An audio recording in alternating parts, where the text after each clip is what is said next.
Question કે down syndrome શું છે ને કેવી રીતે થતું હોય છે? ઓકે, ડાઉન સિન્ડ્રોમ એક કે છે ને જેનેટિકલ પ્રોબ્લેમ છે, બરાબર છે, કે માણસમાં એક્સ અને વાય જે ક્રોમોઝોમ હોય છે, બરાબર છે, 23 એમાં 21 નંબરના ક્રોમોઝોમમાં 2ની જગ્યાએ 3 ક્રોમોઝોમ થઈ જાય, 3 ક્રોમોઝોમ હોય તો એ ડાઉન સિન્ડ્રોમ ચાઇલ્ડનો બોર્ન થાય છે, ડાઉન સિન્ડ્રોમ આવે છે.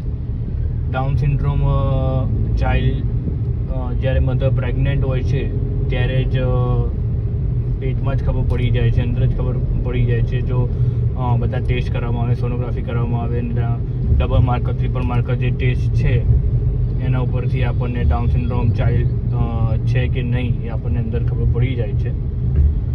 ઘણા લોકો કરાવે છે અને ઘણા લોકો નથી કરાવતા, તો એના કારણે ઘણી વખત ડાઉન સિન્ડ્રોમ ચાઇલ્ડનો બોર્ન થતો હોય છે. ડાઉન સિન્ડ્રોમ ચાઇલ્ડ દેખાવમાં આમ જોઈએ તો બધા એક જ જેવા લાગતા હોય છે, બધાનો ચહેરો સેમ જ આવતો હોય છે. ટંગ જાડી, એકદમ મોટી અને બહાર આવી ગઈ હોય છે, થોડી ઘણી બહાર હોય છે ઘણી વખત. ટંગ ઉપર થોડા ચીરા કાપા ટાઈપ કહી શકાય એવા હોય છે, બરાબર છે. હાથની આંગળીઓ એકદમ નાની હોય છે, કપાળ થોડું મોટું હોય છે. એ લોકોના વાળ બહુ ઓછા હોય છે માથામાં, જલ્દી કાં તો હોય છે તો ખરી જાય છે, કાં તો પડી જાય છે, બરાબર છે, કાં તો તૂટી જાય છે. કેવા હોય છે? વાળ થોડોક ઓછા હોય છે, કપાળ મોટું હોય છે, એના કારણે આપણને કપાળ ઘણી મોટું લાગે છે. એ લોકોને ગટ્સ પ્રોબ્લેમ થોડી વધારે થાય છે, જલ્દી બીમાર, શરદી, તાવ જલ્દી લોકોને થઈ જાય છે. ફિઝિકલમાં વન ટાઈપ જે કહી શકાય કે વન ટાઈપ એ લોકોને બીજા નામથી મોંગોલિયન ચાઇલ્ડમાં ઓળખાય છે. એ લોકો કે એ લોકોનો ફેસ થોડો મોંગોલિયન ટાઈપ આવતો હોય છે, એટલે એ લોકોને આપણે મોંગોલિયન ચાઇલ્ડ પણ ઘણી વખત કહેતા હોય છે કે મોંગોલિયન ટાઈપ છે. ડાઉન સિન્ડ્રોમમાં બિહેવિયરમાં વાત કરીએ ચાઇલ્ડ કે એડલ્ટ ગમે તેમાં, એ લોકો આળસુ હોય છે. એ લોકોને ફિઝિકલી બોન્સમાં કે મસલ્સમાં એ થોડા એ લોકોને વીક હોય છે, ટાઈટ નથી હોતા. સ્કિન મસલ્સ એ બધા ટાઈટ નથી હોતા, એટલે જે તાકાત જોઈએ બોડીમાં કામ કરવા માટે, મસલ્સની તાકાત જોઈએ તે હોતી નથી.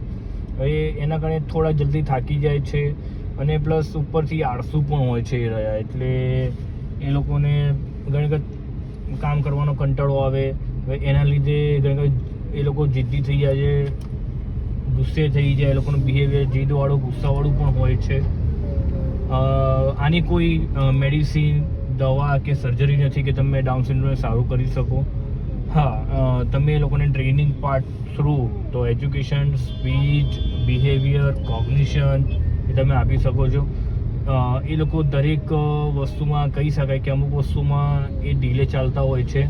હા, એ કામ બધું કરી શકે છે પણ એ અમુક વસ્તુમાં ડીલે ચાલતા હોય છે, ધીમા ચાલતા હોય છે. જે એજ પ્રમાણે માઇલસ્ટોન હોવા જોઈએ એ ઘણી વખત માઇલસ્ટોન હોતા નથી. ઓલમોસ્ટ આમ કહી શકાય કે ડાઉન સિન્ડ્રોમ ચાઇલ્ડનું બિહેવિયર, નેચર, એજ્યુકેશન એ બધું સારું રહે છે, લાઈફસ્ટાઈલ સારી રહે છે. લાઈફમાં એ લોકો ક્યાંય અટવાતા નથી, ધીમા પડે છે, ધીમા હોય છે પણ અટવાતા નથી, અને સારી રીતે એ લોકો એમનું કામ કરી શકે છે, બીજાનું ધ્યાન રાખી શકે છે. ઘણા બધા ડાઉન સિન્ડ્રોમ જોયા છે કે બિઝનેસ અથવા જોબ પણ કરતા હોય છે, એટલે બહુ વાંધો આવે એવો નથી હોતો. Thank you.